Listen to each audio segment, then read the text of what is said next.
Welcome to BizVote 2021, the Brampton Board of Trade's debates for the upcoming federal election. Ladies and gentlemen, we know how busy you are in your job, and we want to save you time, but also we want you to make informed choices for the upcoming election. What we've done on your behalf is invited 4 parties that are currently in the House of Commons in all 5 ridings in Brampton to debate the business issues. Those issues could be everything from exiting the pandemic to transit, transportation, childcare, environment. We've assembled a group of business leaders to ask the important questions so that you can see and hear the responses from candidates running in this election. Ladies and gentlemen, thank you for being part of the Brampton Board of Trade. We're here to advocate on your behalf, to bring you programs like this, to connect you with suppliers and customers, and to encourage you and your people to be the best they can be. Together, we are stronger. Ladies and gentlemen, to learn more about the Brampton Board of Trade, please visit bramptonbot.com. Enjoy the debates. Well, thank you, and welcome again. I am Todd Letts, CEO of the Brampton Board of Trade, and you are at BizVote 2021. Welcome. These are our series of debates for the upcoming 2021 federal election. Today we're hosting candidates from all 5 ridings in Brampton, and this is the debate for Brampton West riding. In the tradition of hosting organized, informative, and impactful debates, today's discussion will be focused on key business issues that are important to you, Board of Trade members. With over 2,000 voting members that employ more than 60,000 in our business community in Brampton, the Brampton Board of Trade takes special care to ensure that we connect you, encourage you, and advocate on your behalf, highlighting the issues that impact your business success and local growth and prosperity. Today's debates will focus on specific questions that have been identified by business leaders and will provide the opportunity for guests viewing today to learn more and to make more informed decisions in the upcoming election, which is on September 20th, 2021. Without any further ado, I'm happy to introduce the business panel who will be posing questions to the candidates. Please allow me to introduce Glenn Williams, past chair of the Brampton Board of Trade and member of our Policy and Government Relations Committee. I'd also like to introduce Michelle McCollum, our mighty chair of the Brampton Board of Trade and AVP Capital Development and Facilities Management for Sheridan College. Thank you, Michelle. Thank you, Glenn, for joining us today and for your thoughtful posing of questions to the candidate that has joined us here today. Now, invitations were extended to all nominated candidates from parties that are currently represented in the House of Commons. We are joined today by Kamal Khera, representing the Liberal Party of Canada. Welcome, Kamal.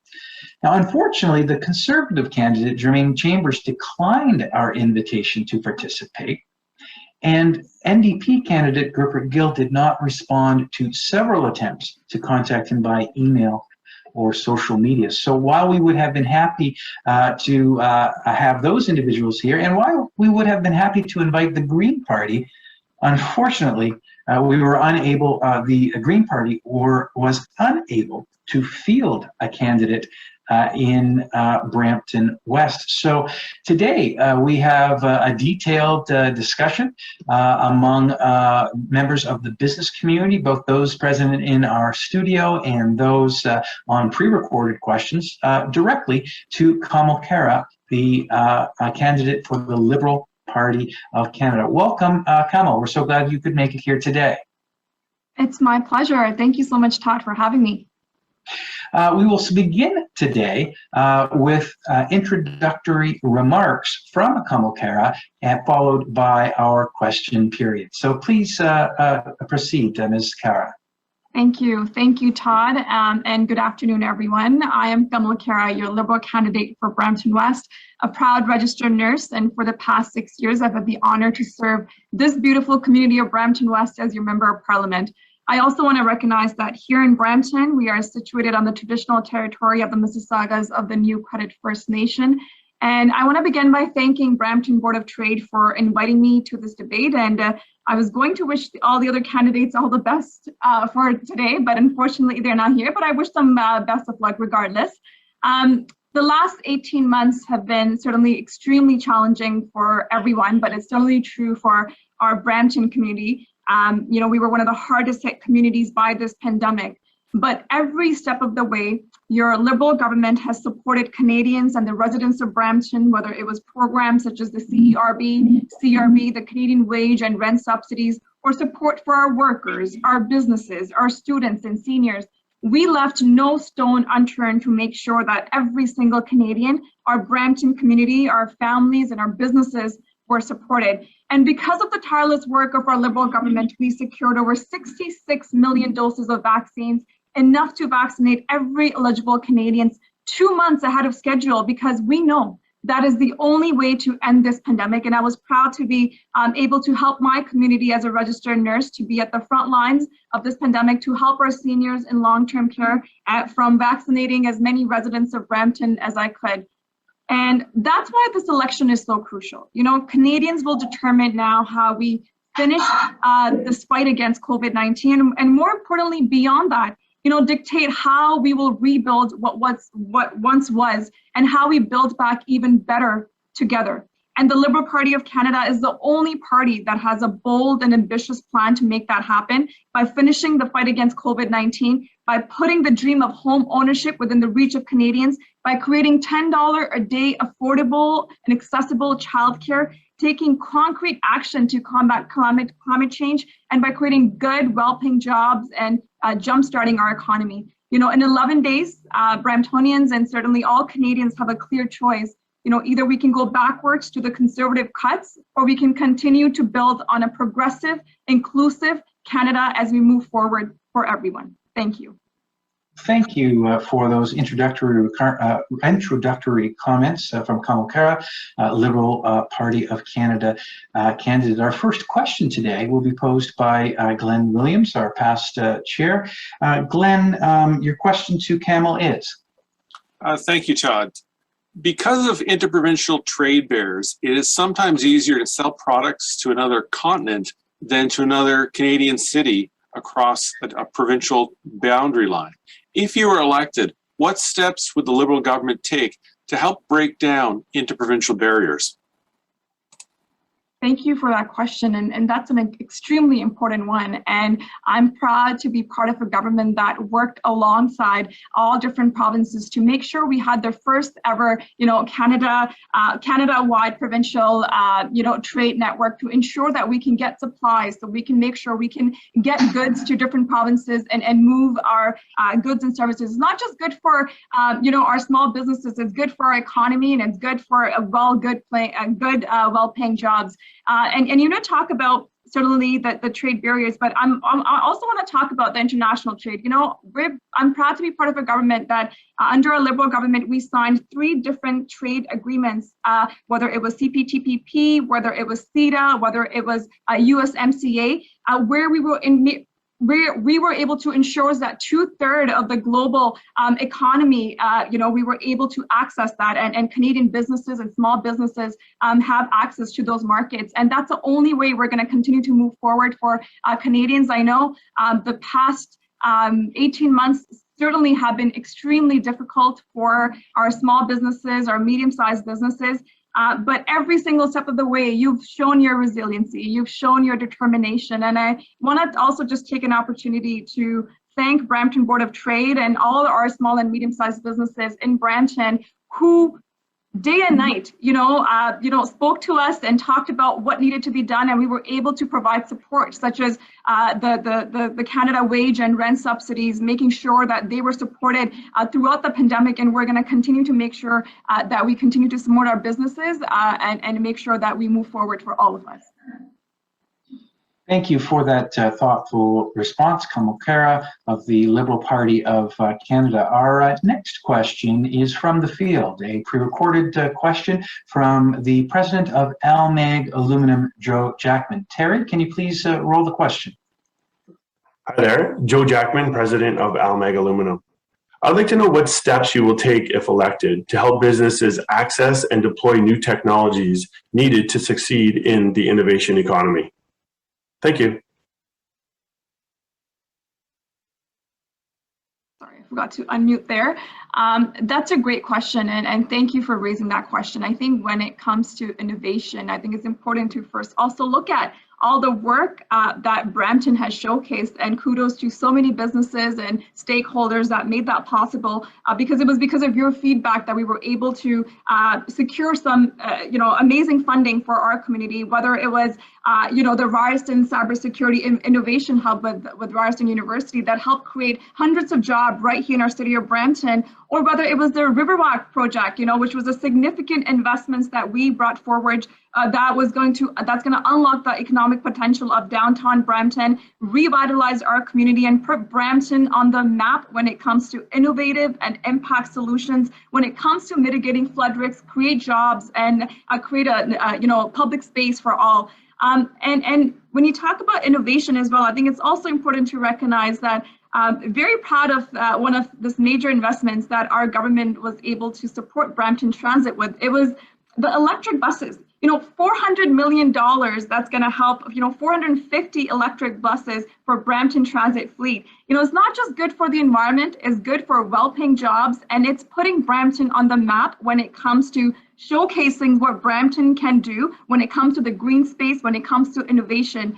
And when you talk about innovation in general, since 2015, our government brought in our country's first ever innovation and skills plan. We introduced the first ever national intellectual property strategy, invested more in clean tech than any other government in Canada's history. And we're going to continue to make sure we're going to keep going. We're going to reform the scientific research and experimental development program to reduce any red tape and the needs of consultants, and better align eligible expense to today's innovation and R&D, to make the programs more generous for those companies who take the biggest risk and promote productivity, new interventions, new inventions, and create good jobs. And when you talk about Brampton, and we have one of the most talented workforces, and we need to make sure that they stay here, we retain them, because I am so proud of our city, and I can only see what we're going to be doing as we move forward. Thank you, Kamal. You made a number of very good points there, in particular tying risk that private sector takes and matching it with reward and incentive for doing that to invest in new technologies. Thank you for that thoughtful response, Kamal Khera of the Liberal Party of Canada. Our next question is from the chair of the Brampton Board of Trade, Michelle McCollum. Michelle? Thanks so much, Todd, and thank you, Kamal, for being here this afternoon. So housing is one of the top affordability challenges for families in Canada, and certainly here in Brampton. How does your party's platform help to ensure that more Brampton businesses can be confident that employees will be able to live close to where they work affordably? Thank you for that question, Michelle. And this is a question that is top of mind of every Canadian, if not every Bramptonian that I've been speaking to. This is certainly an issue that I've heard door knocking, talking to people every day. And I wanted to first highlight the key initiatives and key investments that we've made. And I think it's really important to recognize, just in the last 2 years, from 2020 to 2021, we've made one of the historic investments, the largest investments in affordable housing in the region of Peel. In 2019, we made the single largest investment in affordable housing. It was $276 million for affordable housing in the region of Peel. We then made sure we invested even more, $34.1 million for rapid housing initiative in Peel, because not only need to build these houses, we need to make sure that we build them faster as we can. Also, I'm really proud that just a few months ago, this summer, Prime Minister Justin Trudeau himself visited Brampton West, and we announced $120 million investments to build over 300 units right here by the Mount Pleasant Village, because we need to make sure there's also rental affordability and these units are available for our community members. So I'm very proud of the work we've been able to do. I know we need to do a lot more, and our government is the only government that has unveiled a comprehensive and practical plan that's going to help Canadians' dream to move into a home ownership a reality. I know everyone, especially young Canadians that I speak to, they are worried. They don't know if they'll be able to afford homes, and that's why our government has a plan. We're going to build and repair 1.4 million new homes. We've also doubled the first-time home buyers tax credit from $5,000 to $10,000, which will put $1,500 in pockets to make sure a home purchase is a little bit more easier. We're going to introduce a rent-to-own program to help it easier for renters to get into the home ownership while also renting.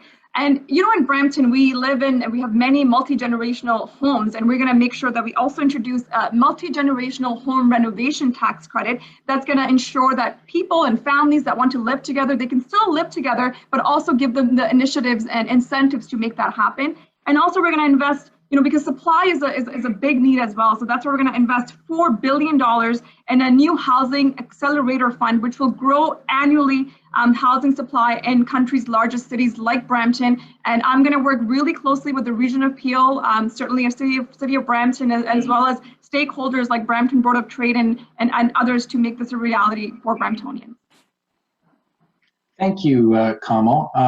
Very comprehensive response. Interesting as well. You mentioned multi-generational housing credit, tax credit as well. That's a very innovative idea that may also assist with the care of children in multi-generational homes, which is an issue of importance to the Brampton business community as well. Thank you for that response.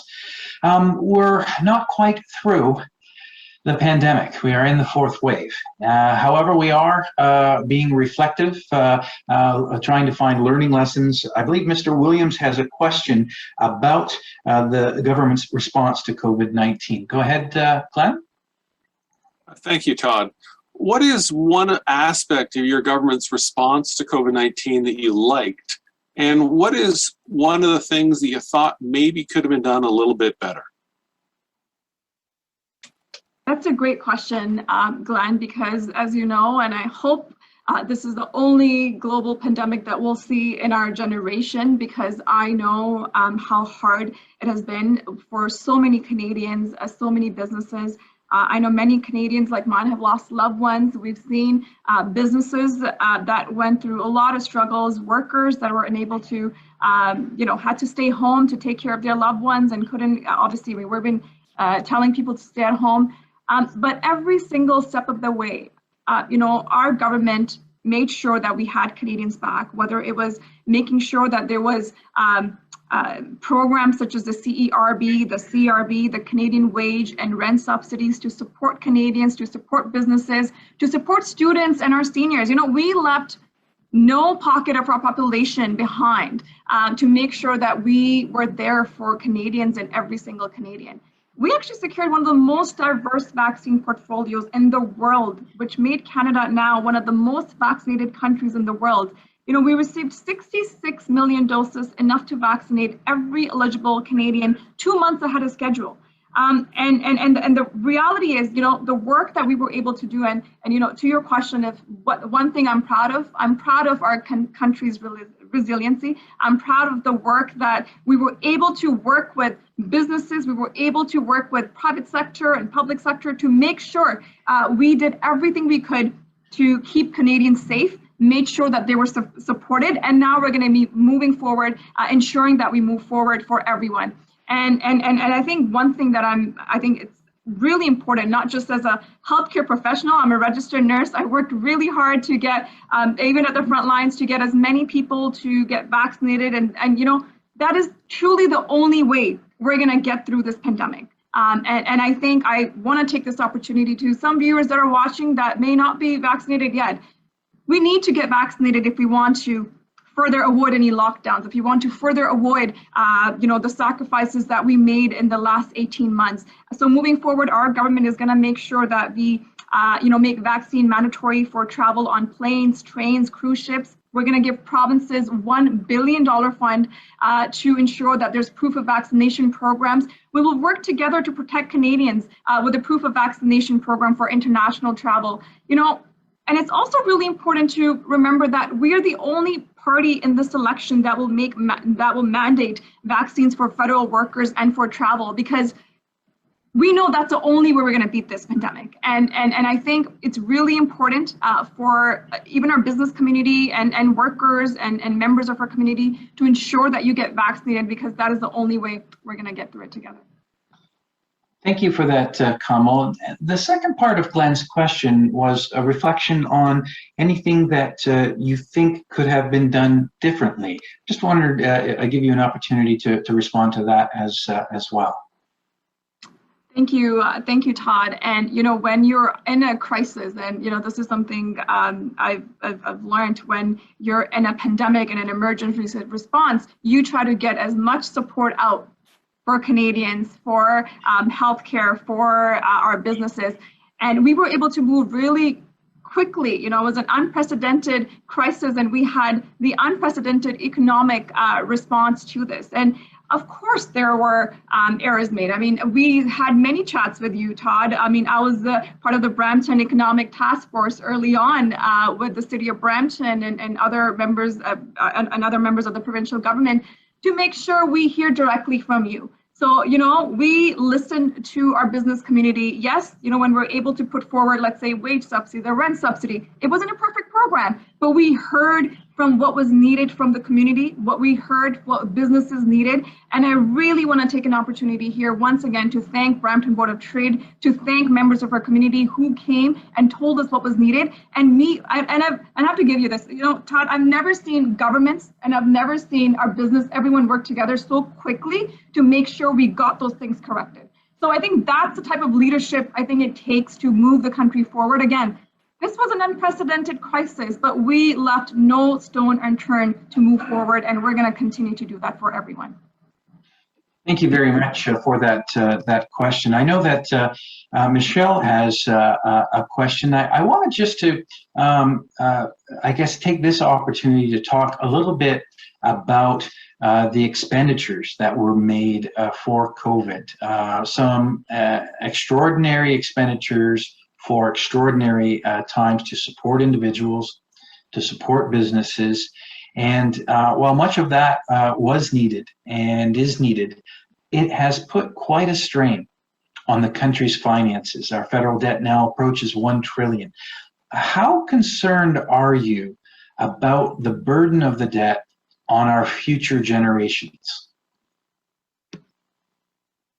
Thank you, Todd. And that's an important question. And I think one thing I would like to first and foremost put forward is, from day one of the COVID-19 pandemic, our government's position was absolutely clear, because in a pandemic, like I just said, hopefully once in a lifetime, we wanted to ensure that we will do everything that we can in our power to make sure every single Canadian family, every single Canadian business have the resources they needed to make it through the pandemic. So, when I talk about the support that we gave, we're at 8 out of every $10 that was spent, whether it was to protect you and your families when it comes to healthcare or the economic response, such as the CRB, the rent subsidy, the wage subsidy, we made sure that we supported Canadians. And this money was paying people's wages. This money was keeping food on families' tables and keeping businesses rent and enabling Canadians to pay for their mortgages. So my question, frankly, was how can we not afford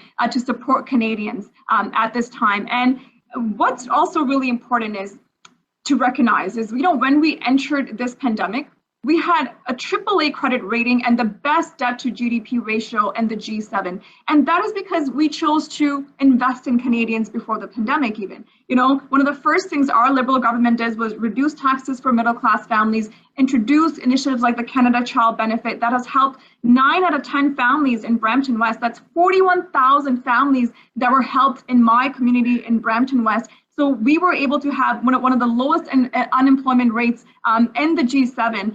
So we were in a very strong economic position. And that's why we were actually able to support Canadians and support Canadians' businesses. So the fiscal outlook looks even brighter today as we look towards the end of COVID-19. Canada's debt to GDP ratio is now 5% percentage lower than forecast in the April federal budget.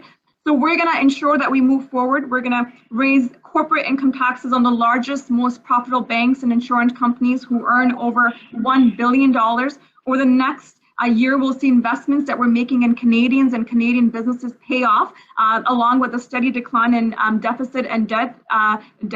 And, 1 year ago, Todd, we launched campaign to create over 1 million jobs. 1 year ago, this was just 1 year ago, backed up with major investments in extended support and assist people and businesses transition and invest in recovery. And thanks to those emergency programs and the hard work of Canadians, we're almost at our goal of creating 1 million jobs. To date, Canada has recovered 92% of jobs lost during the pandemic. By comparison to the US, that's who only recovered 75%. So we've already reached this milestone of 1 million jobs, and we're going to continue to move forward, come back to the pre-pandemic levels, and continue to invest in Canadians, in our families, in our healthcare, so that we can move forward. Thank you very much for that thoughtful response and for the sharing of some impressive stats as well.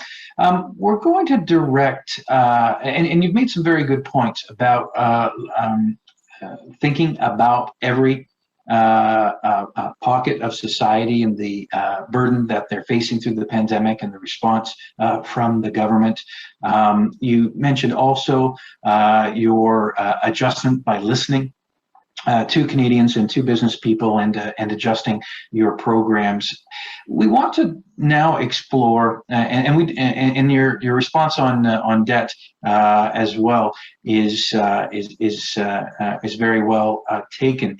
We want to, I guess, explore a line of questions now that would build our economy even more, that would build revenue for the private sector, but also in income tax. And first question is from Michelle regarding encouraging more Canadian companies to trade. The second is on tax, and I have a third one on infrastructure. But Michelle, would you like to begin?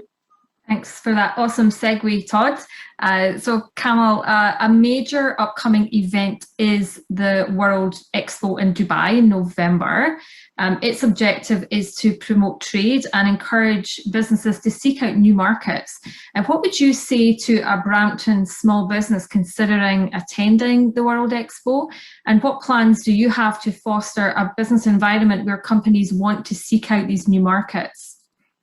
Thank you, and that's a great question. And as I said, I think Brampton is so unique in our position because of the diversity of people that live in Brampton, the talent that we have from all over the world. And I think we need to harness those relationships. We need to harness those connections that we have, and to support our small businesses. And we know trade is so important. When you talk about small businesses, 7 out of 10 good middle-class jobs are because and are created by small businesses in our riding. And I want to thank you for the work that you've been able to do to keep some of those jobs. And to ensure that our small businesses can grow, trade is so important. And that's why, as you mentioned, I'm not sure of the Dubai Expo, yeah. Expo that's coming, but I think it's such a great opportunity. Why not? We should look at all the options available to get in touch with our community to ensure that you look at how we can grow our trade. Our government made sure that trade becomes easier. Under our government, we signed 3 trade agreements, whether it was CPTPP, whether it was CETA, whether it was USMCA, to ensure, that's 2/3 of the global economy that we have access to because of the relationships that we foster as a federal government. And we're going to continue to build on that. And I would encourage all small businesses in Brampton to look at those opportunities, because that's the only way we're going to continue to grow our community and bring in innovation, bring in that talent, and then to ensure that we can continue to grow and add that economic growth that we need in our city. Thank you for that response, Kamal.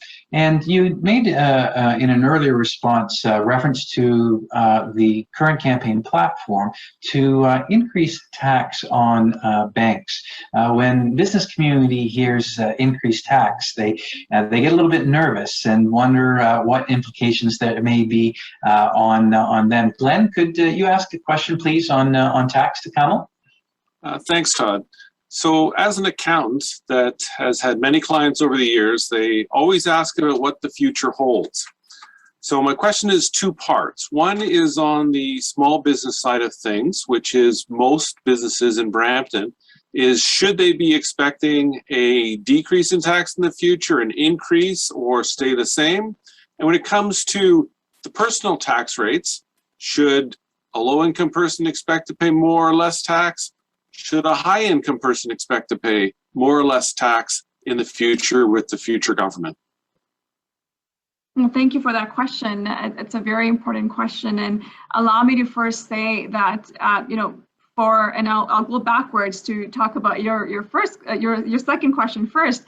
And I think it's really important to recognize that we're the party, the Liberal Party of Canada. One of the first things that we did, we actually lowered taxes for middle-class families. And we raised them then for top wealthiest 1%. And then we introduced initiatives like the Canada Child Benefit that helped, as I mentioned earlier, 9 out of 10 families in Brampton West were better off because of these measures in place. We're the party that actually reduced taxes for small businesses because we wanted to make sure, and we're the only country in the G7 that has the lowest small business tax rate. That's because we know, as I mentioned earlier, 7 out of 10 good, well-paying jobs are created by small businesses. And I know it's been a tough year. And as I mentioned earlier, because I've heard directly from small businesses, I've heard from Brampton Board of Trade, and because of your feedback and the work that we were able to do, we were able to provide many initiatives, whether it was the CEBA loans, which has helped provide interest-free loans to almost 900,000 businesses in Canada, or the initiatives such as the Canada Wage Subsidy, which has helped employers across the country keep workers on their payroll, or the rent subsidies, which has helped businesses pay their rent.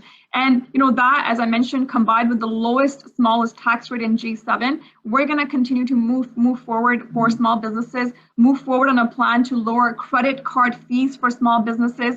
We are actually really proud of successfully negotiate a new NAFTA deal that safeguards tariff-free access for Canadian goods. And moving forward, we're going to make sure we help our small businesses even more. That's why we've extended the COVID support until November for sectors that need it the most. We've extended the Canada Recovery Hiring Program to March of 31st of next year, so that businesses can hire more workers and Canadians can get back to job. And that's why also, and we haven't talked about this yet, but this is the key. That's why we're creating programs such as $10 a day childcare. It's not just good for, it's not just a good feminist policy. It's not just good for our children and our families. It's actually good. It makes the best economic sense to get more women into the workforce. So we're going to ensure that we move forward on that platform. We're going to continue to provide the hardest hit sectors, such as the tourism industry, which temporary wage and rent support for up to 75% to get them through the winter. We're going to leave no stone unturned to make sure we support our businesses. That's the only way that we're going to get through this pandemic and beyond. And so my promise to our businesses is that we're going to work extremely hard for you because you've been through a lot, but we're going to have your back as we did before. Thank you, Ms. Kamal Kara of the Liberal Party of Canada. Glenn, did you have a short follow-up to this response? Yeah, Kamal. When I've spoken to clients over the last number of years, it's quite correct that the tax rates have gone down at the small business corporate rate and at the individual level. But most clients don't believe that. They think taxes have gone up and they complain. So do you think your government's done a good job over the last 6 years explaining and communicating what you've actually done? Thank you. Thank you for that question, Glenn. And I speak to Canadians, just as you speak to your clients, I speak to Canadians and members in my community every single day. And I am, as I mentioned, proud to have put forward so many measures in place that have highlighted whether it is reducing taxes for middle class, introducing initiatives such as Canada Child Benefit. I represent one of the youngest ridings in the country. The youngest riding in the country. Not a lot of people know that.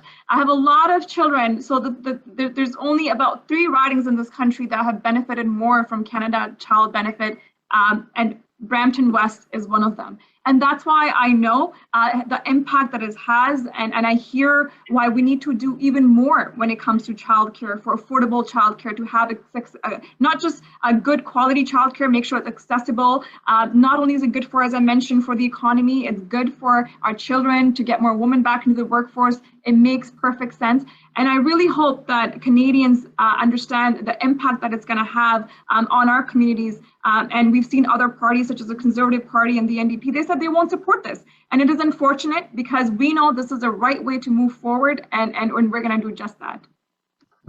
Thank you for that comprehensive response. Thank you, Glenn, for the questions. The third part of this line of questioning with respect to opportunities to increase revenue, tax revenue, GDP, boost the economy, is with respect to the importance of infrastructure, Kamal. In particular, through many ridings in Brampton, including yours, is the proposed GTA West Corridor Highway, also known as the proposed Highway 413. The highway has been on the books for a number of years. It has moved forward as a provincial initiative through Ministry of Transportation and through the Ministry of Transportation through an EA process. Just recently, though, in the last couple of months, the federal government has intervened in the process by expressing an interest in yet another environmental assessment process, a federal one, in addition to the provincial one. From the business community's perspective, that's seen as an overt duplication that will just delay jobs and delay the creation of new jobs, and delay the boost to the economy of $350 million, which is estimated during the construction of the highway, and about $1 billion a year on the net on the boost to the GDP once the highway is operational. Can you help us understand why additional environmental assessments are required, and why that is necessary, and how it, and just give us, I guess, an understanding of how that delays the project and job creation. Thank you, Todd, and thank you for raising this. This is not the first time we've chatted about this, and I thank the opportunity to talk about this as well.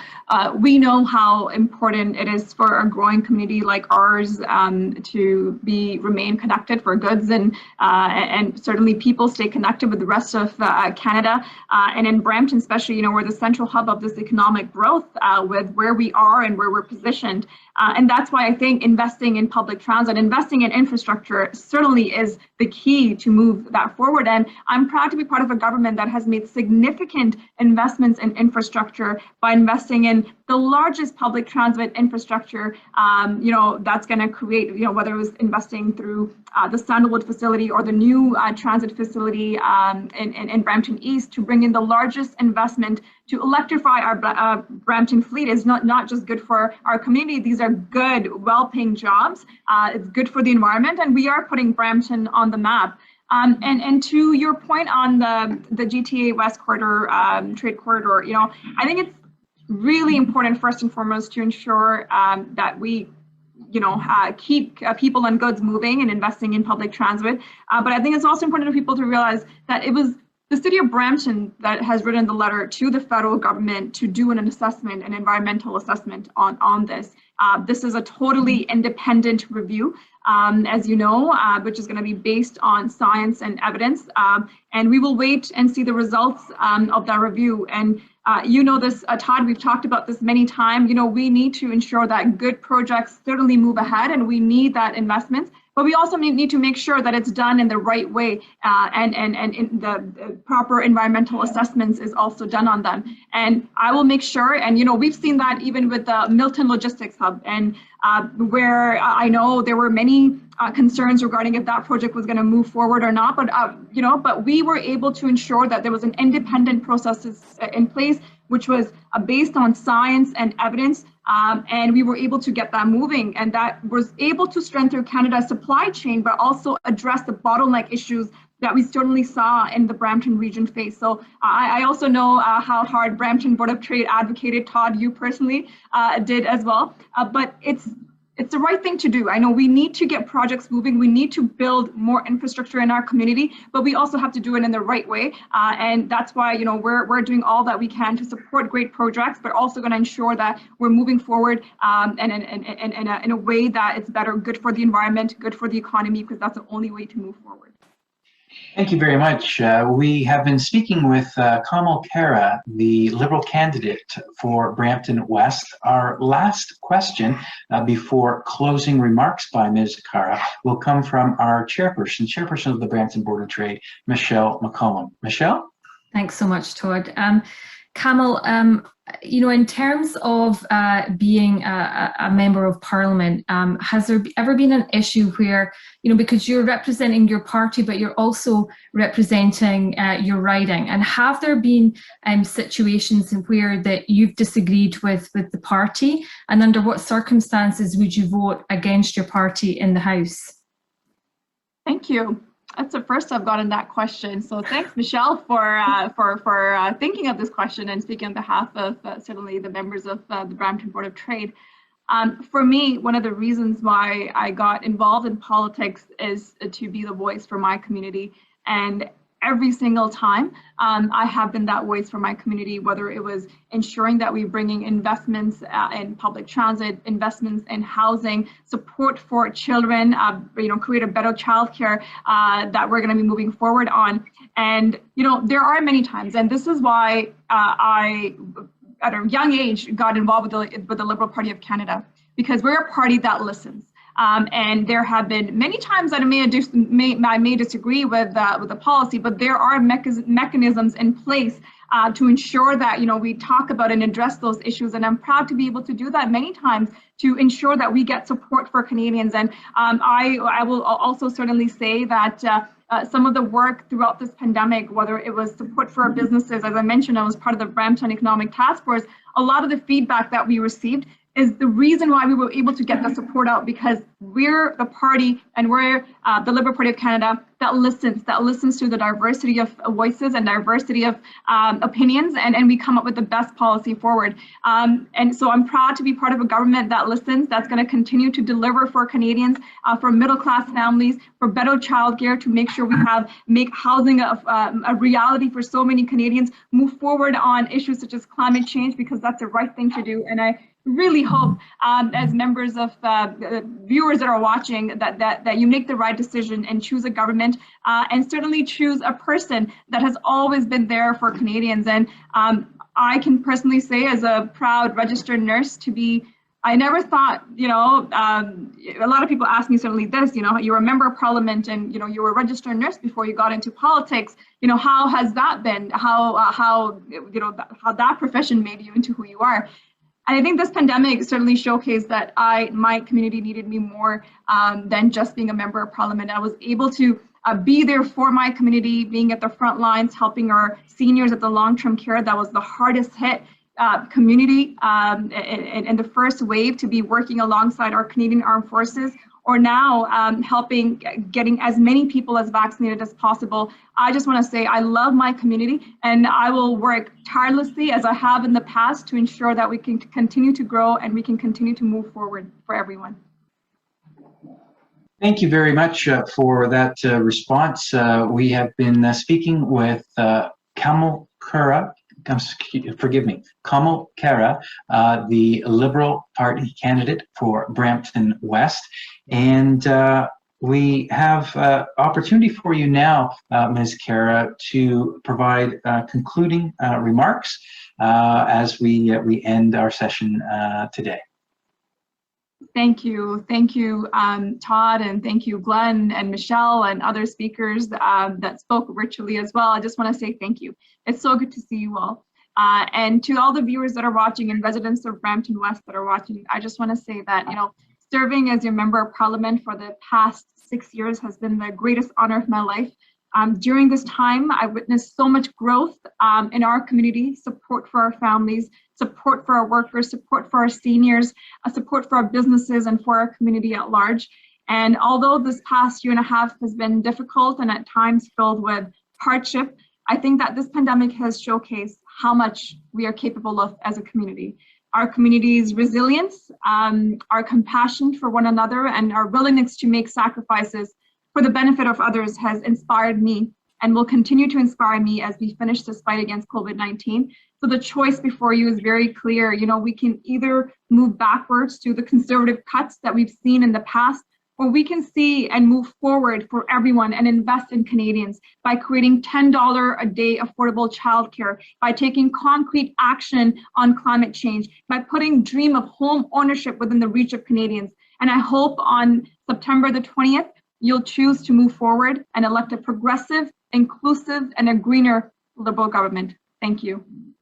Thank you very much. Closing remarks from Kamal Khera, candidate for the Liberal Party of Canada in the riding of Brampton West. Well, thank you so much, Kamal, for today's meeting. You fielded 45 minutes worth of questions from a number of business people, both in our studio and pre-recorded. It takes an awful lot of courage to come to debates, and we are so happy that you joined us here today. Thank you for putting your name on the ballot for the upcoming election. I want to remind viewers and our members, please, no matter whom you support, what political party, what individual, please ensure that you get out and vote. Election day is Monday, September 20th, and advanced polls are available starting this Friday to Monday, September 10th through 13th. Please visit elections.ca to find your polling location. Again, thank you very much, Kamal Khera. Thank you to our business panel, Glenn Williams and Michelle McCollum. If you would like to view this debate and all of the debates from the 5 ridings here in Brampton, please feel free to visit our Facebook site, and we will also be posting them on our website within the next 24 to 72 hours. So you'll be able to view them at your leisure prior to your vote, either at the advanced polls, September 10th through 13th, or on voting day, election day, September 20th. Thank you all for your attention and thoughtful questions and responses. And thank you, viewers. We'll see you again sometime soon at a Brampton Board of Trade event. Bye now.